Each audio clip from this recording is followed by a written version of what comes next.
I am William. Met Sophia, who's now my fiancée, around 2 years ago through a friend. Had a messy breakup with my ex due to her cheating. That really knocked my confidence down, and I couldn't stop whining to my buddies about it. My pal, Adam, one of my crew, suggested I start dating again, or I just keep sulking forever. He had a point, but I wasn't keen on admitting it because I wasn't mentally prepared for that. The fear of going through that pain again held me back. Eventually, after loads of pestering from Adam and his girl, I gave in to meet one of her pals. That's when I crossed paths with Sophia. We all went on this double date with Adam and his gal. Katie picked a nice restaurant for the occasion, and I pushed for them to be there with us. My first meeting with Sophia, I was pretty sure I'd screw it up somehow. I've been out of the dating game for so long that I felt rusty. But you know what? That date with Sophia actually turned out pretty smooth. Having Adam and Katie with us was a comfort because we had plenty to chat about. Sophia had just graduated and was interning at some office. She was all fired up about her future plans, and that ambition of hers was pretty appealing. I shared about my business, which was doing pretty well at the time, so when I got back home that night, I was feeling pretty darn good. It hit me that I was ready to dive back into dating as long as the next person was worth it, and Sophia seemed like a genuinely cool person.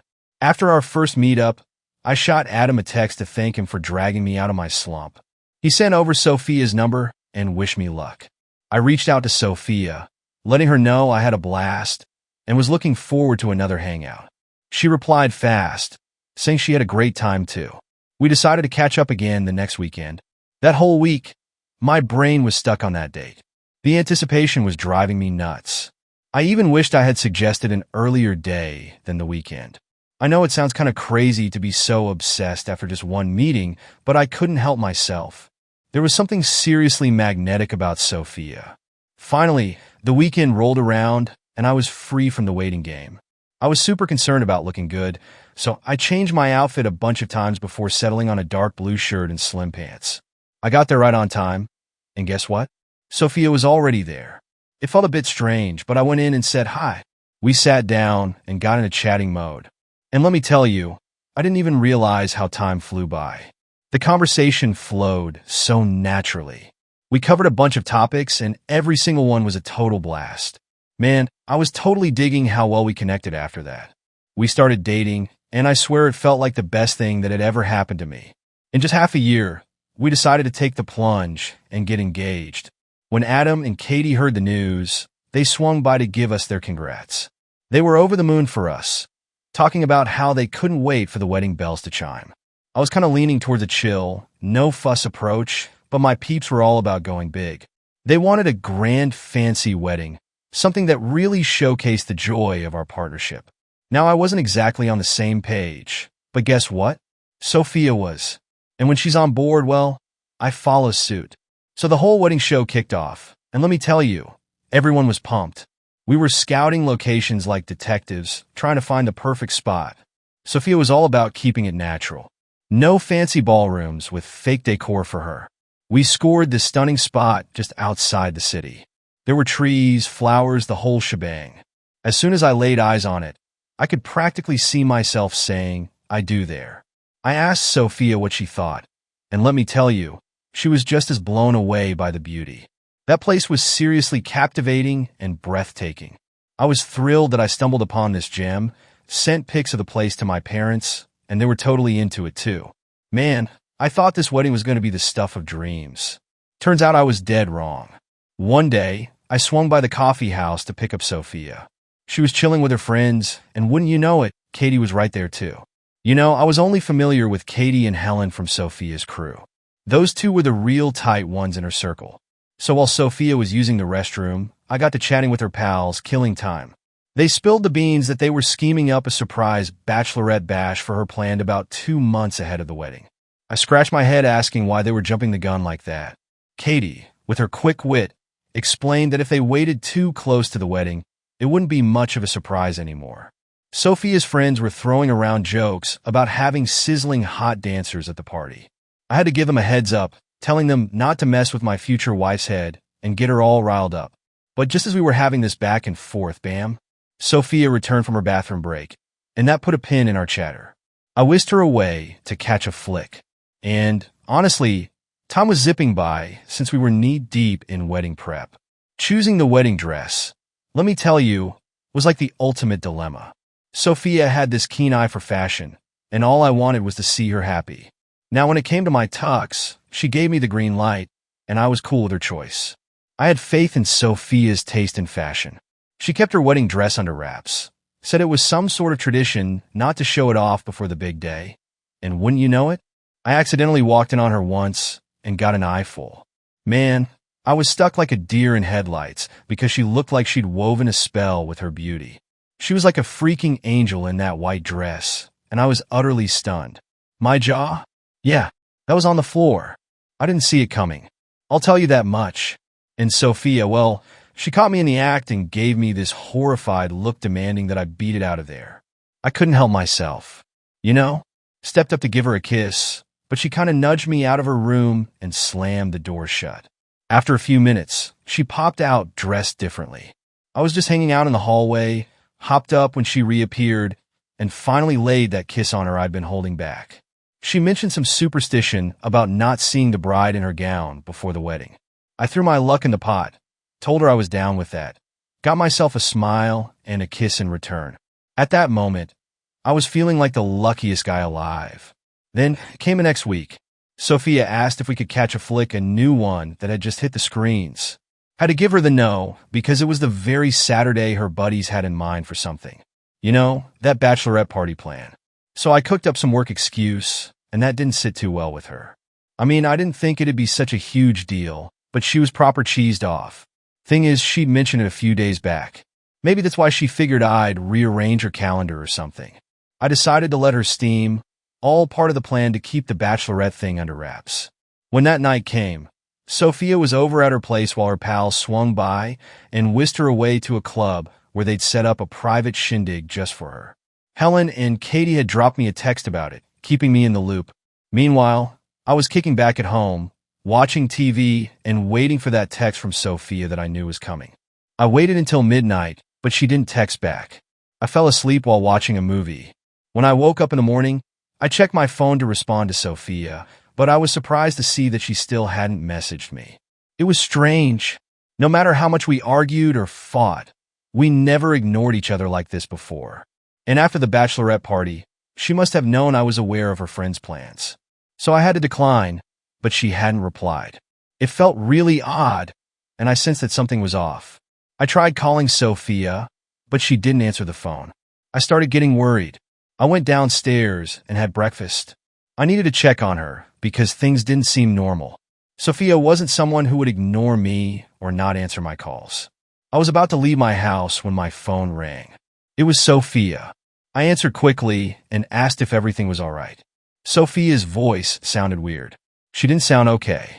She said she was fine, but her tone told me otherwise. She blamed it on a hangover from last night. She had gotten really drunk and hadn't responded to my text. I felt relieved. 2 weeks later, I was at Sophia's place. She called and invited me over, saying she had some important news to share. She made it sound super urgent, so I headed straight to her place. Once I got in, she told me to sit and drop the bombshell. She was pregnant? I was totally surprised. That was the last thing I thought she'd say. I hadn't even thought about it, but this news didn't bother me. Actually, it felt great. I needed a few minutes to process this big news, but I was genuinely happy. The woman I loved most was going to be my wife, and now we were having a baby together. I couldn't have been happier. I didn't feel completely prepared to be a dad, but who really is? The important thing is being ready to give it your all. I hugged Sophia tight and gave her a kiss. I let her know how thankful I was and that this news just added to my happiness. But Sophia seemed anxious. She wasn't thrilled. Maybe I reassured her that we'd handle it together, and I'd always be there for her. She managed to smile, but I could tell she was uneasy. I guess it was the mix of wedding jitters and this huge change. I tried my best to comfort her as much as I could. The next day, I was at my office when my phone rang. It was Sophia's friend, Helen. It was a bit odd, but I answered. Helen sounded really concerned. She asked if we could meet up urgently. I was hesitant because I wanted to talk to Sophia first. But before I could voice my thoughts, Helen told me I couldn't let Sophia know about this under any circumstances. It was connected to her.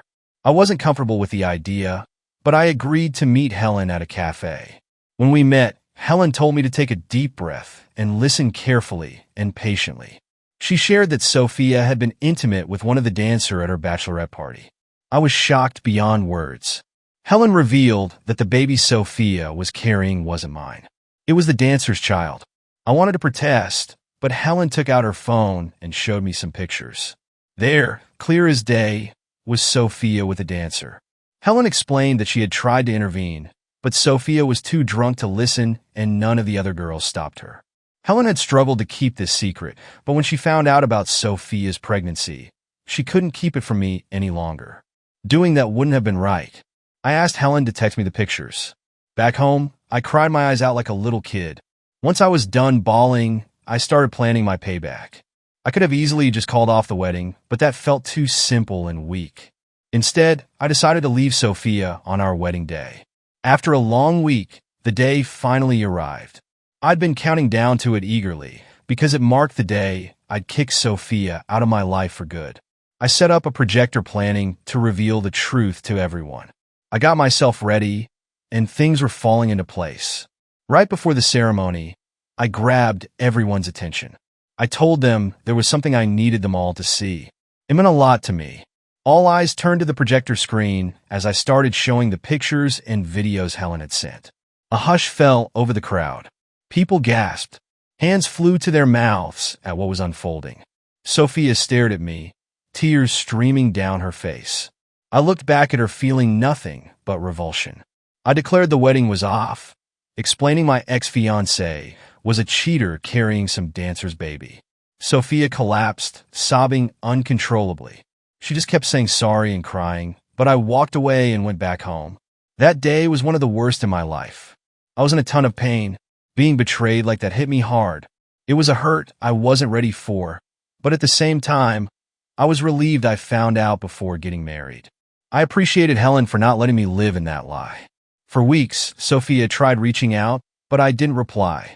I completely cut her out of my life for good. She left me a bunch of voicemails explaining she was really drunk, out of her mind, and that it was a one-time thing. I just blocked her because I didn't want to hear those excuses. I don't know how it happened, but Helen and I started getting together. Sophia and her other friends had kicked her out of the group for spilling their dirty secret. Helen's honesty drew me in, and we began dating. A few months later, Adam told me the stripper who got Sophia pregnant had disappeared. Sophia had a baby boy and was struggling as a single mom, living a rough life.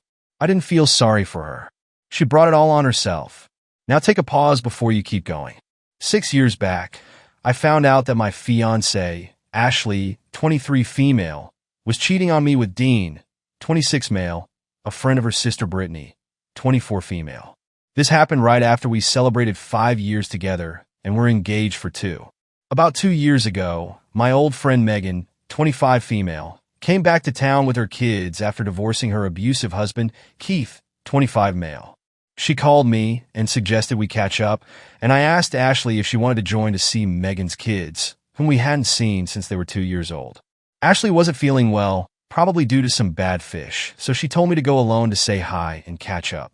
She suggested Megan could visit us on the weekend to play with the kids. After saying goodbye to everyone, I gave Ashley a kiss and promised to be home in about 2 hours. Brittany and Dean offered to drive Ashley home while I went to see Megan. At Megan's place, I was overjoyed to see the little ones running toward me, calling me Big Daddy. I'm their godfather. I gave them both a big hug, and Megan came up to me, gave me a side hug, and told me she missed me. She wondered where Ashley was, so I explained that we had dinner to celebrate our anniversary, but Ashley got sick after ordering the codfish and chips. I mentioned that her sister and her sister's boyfriend were taking her home to rest. I assured her I'd be back in 2 hours. Megan told me she was just putting the twins to bed and asked if we could meet up on Saturday along with Ashley. She suggested we all go to the park and have a blast. I agreed and said that sounded like a great plan. Megan wished me good night, and I hugged all 3 of them again, telling them they were welcome home and how excited I was to see them on Saturday. As I left, I thought about calling Ashley to check if she needed anything from the store. I tried calling twice, but it seemed like she wasn't near her phone, which is typical of her. She often leaves it on the divider at the main entrance of our house. I tried calling Dean, but he didn't pick up, which started to worry me, so I decided to call Brittany. She answered and asked how Megan and the kids were doing. I told her they were good and excited to be back home. I then asked about Dean and Ashley. Brittany mentioned that she had been paged for emergency surgery at work. I told her that neither of them picked up the phone. She found it odd that Dean didn't answer immediately, especially at this time of night, but said it's typical of Ashley not to pick up right away. My silence probably raised some questions for Brittany. She knew Dean had a habit of flirting with Ashley, but Ashley always shut him down and even made it clear he couldn't be around her unless her sister or I was present. Brittany tried to reassure me by saying that it's likely nothing to worry about. She suggested that Ashley might just be sick and Dean could be helping her out, like holding her hair back as she vomits. She advised me not to jump to conclusions and to stay calm. She believed that Ashley is deeply loyal to me and uncomfortable with attention from other guys. Unfortunately, despite her calming words, my anger was building up. It bothered me that neither Brittany nor I was there with them right now, and Dean shouldn't have been alone with Ashley. Growing up, my family wasn't exactly the happiest bunch. I learned to keep quiet and only make a move when it was necessary. During school, I faced bullying due to my quiet nature. Brittany and Megan were my sole companions through my childhood and all of high school, more or less. Ashley showed interest in me when she was just 12. She used to boast about me to Brittany, claiming she loved me and couldn't wait until she was old enough to be with me. Brittany shared all the details with me, which I found pretty endearing. When I turned 17, right before my birthday after graduating, I asked Ashley if she wanted to be a couple. She was beyond excited to hear that and practically jumped into my arms. For the next 6 years, I went above and beyond to ensure she was happy, well taken care of, and treated with the utmost respect and loyalty. At every party we attended, it felt like we were in our own world, just the two of us, dancing and talking. I'm not much of a talker, typically staying silent in groups. I always made sure everyone else had their say, never interrupting. Sure, I admit I've let people take advantage of me from time to time, but honestly, I didn't mind too much. Their lives were going nowhere fast, while mine felt just about perfect to me. I never once suspected her of cheating. She always appeared content with how we lived in all our date nights. Despite the difficulty in admitting it, she seemed satisfied. We managed to work through every problem that came our way, whether hers or mine. We always worked together to find positive solutions, and she was the one who often initiated emotional closeness. She had her personal boundaries, and I respected them fully. When it came to friends, I never wanted to push those boundaries. I took the time to get to know everyone because I wanted to ensure that the people I cared about were included in various activities. Putting others before myself was a habit I developed, influenced by the patience and humility I learned growing up with my brothers. After getting home, I parked a few houses away and tried my hardest to stay composed while walking. Inside, my anger was boiling, and it reminded me of my dad. He was a massive man standing at 6 or 7 inches and weighing 278 pounds, built like a powerhouse. My family had a strong background. We worked with steel beams, and we were all quite robust. I grew up on a farm, and my brothers and I all stood above 6 feet in height. Personally, I'm 6 and 4 inches and 263 pounds with broad shoulders. When I got into a fit of rage, my strength became pretty intimidating. My brothers ranged in height, some matching our dad's stature, while others were shorter than me. We were a big family with 5 brothers in total.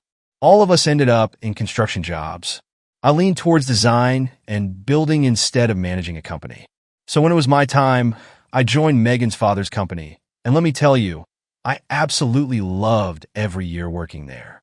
Among my siblings, I was the calm one, the only one who had never faced charges, been jailed, or been involved in domestic misuse.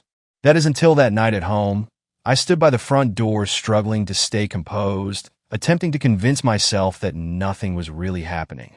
Slowly, I unlocked the door and went in. And, yes, you got it right, I just couldn't believe what I was hearing.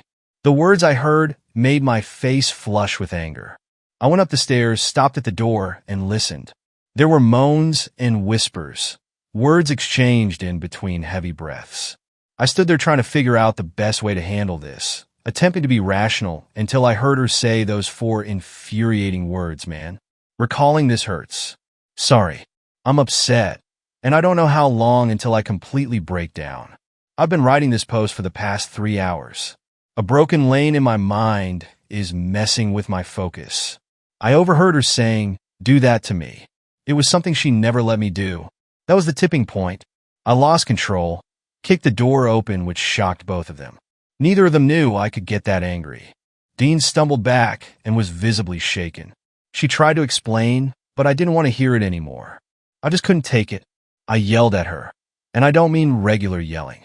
I mean a raw, primal scream, veins bulging, telling her to shut the duck up.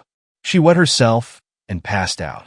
I stared at Dean, stormed over and grabbed him, shouting how long this had been going on. He admitted it had been 3 months. I just told him to get the hell out of there. He tried to grab his clothes, but I told him he was running home unclothed or not leaving at all. He took off, and I followed. When we got to the front door, I slammed it shut so hard that the frame broke and the door went through the other side. The cops arrived a few minutes later.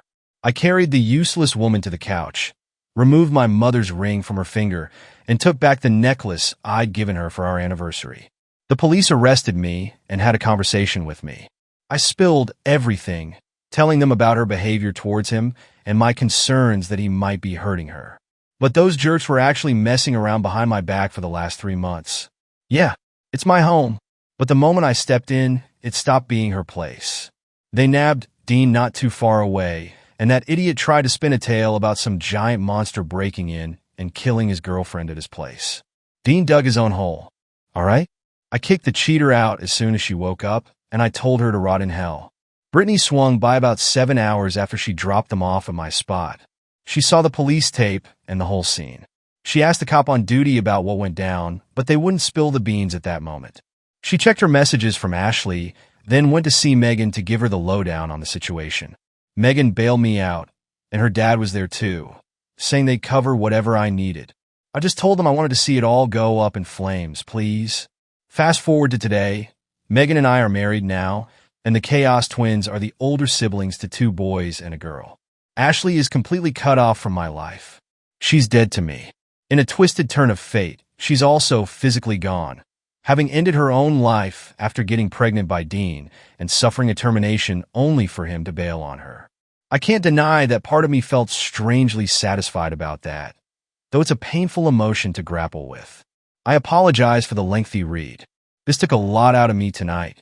Take care, stay safe, stay true to yourself, and never let anyone walk all over you. I wish things had turned out better 6 years ago. Regrettably, I wish I hadn't asked her out 11 years back. Story 3. My fiancée, 26 female, was seriously spoiled. Things were handed to her on a silver platter, but she didn't seem to notice. She carried this notion that life was easy and everything would just fall into place. I couldn't help but be drawn to her optimism. She had a way of attracting people like sunshine. Of course, people bent over backward to give her whatever she desired. She hardly had to ask for anything. We were together for 2.5 years before I popped the question. After a year of dating, I met her family, and they really took a liking to me. We grew close, and it felt like she was meant to be my future wife. We got into the wedding planning, and it was bound to be a grand affair. Her parents spared no expense, agreeing to fulfill any of their daughter's wishes. Then one day, she took one of her bridesmaids, Heather, along to order our wedding cake. When she got home, I was all set to hear the details and see the pictures of her cake choice, but instead, something seemed off. She mentioned not feeling well and needing to rest. I inquired about how it went, but she simply said they couldn't decide on one. I was concerned for her, but that was just the beginning of her strange behavior. Over the next 4 weeks, a number of odd things happened. One night, my fiancée told me she had taken one of her bridesmaids out to dinner because the friend was considering cheating on her husband. It caught me off guard, but I wished her luck in convincing her friend that cheating is never worth it. She didn't return until I was already asleep. And the next day, all she mentioned was that she did her best to talk her out of it. On another night, she left our apartment while I was in the shower. It came as a total surprise, so I tried calling her, but she only answered after 3 attempts. She said she realized we needed more kitty litter for the cats. After she hung up on me, I discovered a full bag of kitty litter stashed at the back of the closet, almost like she had hidden it from me. After she came back 3 hours later without the kitty litter, I asked if she was having doubts about us. She immediately denied it and said I didn't need to be so concerned about her stepping out. This was both troubling and strange. I then asked if her friend was cheating on her husband. She was taken aback by the question, but admitted that her friend was indeed cheating. I mentioned that it was unfortunate and suggested she tell her friend's husband so he could initiate divorce proceedings. She gave me this look like I was crazy and said she wouldn't betray her friend even if she was cheating on her husband. I told her that although it's true cheating wrecks lives, her friend's husband deserves to know the truth about his wife's betrayal, because who would want to remain married to a cheater? She couldn't meet my gaze, clearly avoiding discussing the matter any further. All of a sudden, there was just a single month left until the wedding. My fiancée came home late, saying she'd been at a birthday party for Heather. Once she had dozed off in bed, I received a message from Heather herself. She confided that she felt uneasy coming to me, but she also felt uncomfortable keeping secrets. My fiancé had instructed her to lie to me if I asked about the birthday party. What's more, she was with Heather when she was supposed to be arranging our wedding cake. There, she met a guy who started hitting on her. He questioned if she was truly certain about getting married, suggesting he could win her heart if she allowed him to try. It took her aback, but she handed over her number and essentially gave him an open invitation. Heather asked me if my fiancé had been acting odd or if I suspected her of seeing someone else. I admitted that, yes, I did, and I thanked Heather for revealing this to me. While she was asleep, I decided to check her phone. I came across messages exchanged between her and AP even before she got home that night. He asked if he was capturing her heart, and her response was a definite yes. That night, as my fiancé slept, I secretly installed spyware on her phone to see what they were saying to each other. When she woke up, I informed her that I'd be staying at my best man's Josh place until the ceremony in a month, citing superstitious reasons. Surprisingly, she didn't protest or argue. In fact, she seemed pretty content with the idea of having the house to herself. During our time apart, she escalated the number of intimate and romantic messages she exchanged with AP, even going as far as to tell him he was a better lover than me. At this point, I was already coming to terms with the fact that our relationship was over. I knew I wouldn't be marrying her, and it felt like she was on the verge of calling off the wedding any moment now. You know what? She didn't call it off. She informed AP over the phone that she had to go through with marrying me because her family had already given their approval. However, since I hadn't caught on to their affair yet, they intended to keep seeing each other secretly. Her plan was to frame me for cheating on her down the line. Also, she could claim the house and alimony payments. I couldn't wrap my head around the sheer maliciousness of her scheme. She aimed to utterly destroy my life, even though I hadn't done a single thing to deserve it. I confided in my best man, Josh, spilling all the details. He joined forces with me to hatch a plan for revenge against her. Armed with images of their messages, we plotted the most humiliating moment of her existence. The day of the wedding arrived, and we got ourselves ready, pretending it was the real deal. But here's the kicker. We had a few unexpected surprises up our sleeves. The chapel had these speakers set up, so we rigged ourselves with small mics. I stood at the altar stewing in resentment for every moment spent with this entitled woman. As my supposed-to-be wife walked down the aisle, her emotional and supportive family snapped pics and filmed the scene. Then out of nowhere, Josh stepped up booming, "Hold up a sec." His voice carried clearly, and it instantly made everyone squirm. The bride froze mid-stride. Josh locked eyes with me, even grabbed my face in a mocking way and quipped, "Guess we got the wrong lover." The crowd gasped as he darted toward the curtain behind us, yanking it aside to unveil AP. He was suited up holding a sign that boldly read, "Marry me instead." And wouldn't you know it, the bride fainted. Pandemonium ensued, and folks were seriously losing their minds. Confusion hung thick in the air, but I could tell they were itching to direct their anger at someone. After she woke up with a damp cloth on her forehead, her family demanded explanations. Little did she know that Josh and I had reached out to AP asking him to marry her in my place. Somehow we managed to convince him that this was her real wish, that their wedding would be a joyful day. He knelt down with his sign, and my fiancée just broke down in tears. With her family pressing for answers, she gazed at me, tears streaming down her face. Her dad had had enough. He grabbed AP's arm and yanked him outside. Right there at the altar, she sank to her knees before me, pleading for forgiveness, insisting that she genuinely wanted to marry me. That's why she hadn't called off the wedding. Not a single word escaped my lips. Josh began reading aloud the messages between her and AP, pronouncing the raciest words loud and clear. The room grew incredibly tense, and her family was starting to think she'd been unfaithful to me. Just as everyone began to exit, her mother let out a loud cry about how much money they had spent on the wedding. She confronted her, asking how she had the nerve to wreck her life and future by getting involved with another man while engaged to be married. All of us, Josh and me included, left my almost wife alone in the chapel. Since that day, her sole mission has been to regain her family's trust and support. However, after that dreadful incident, I doubt things will ever be smooth for her again. Following a confrontation outside, AP came to realize rather swiftly that he had also messed up.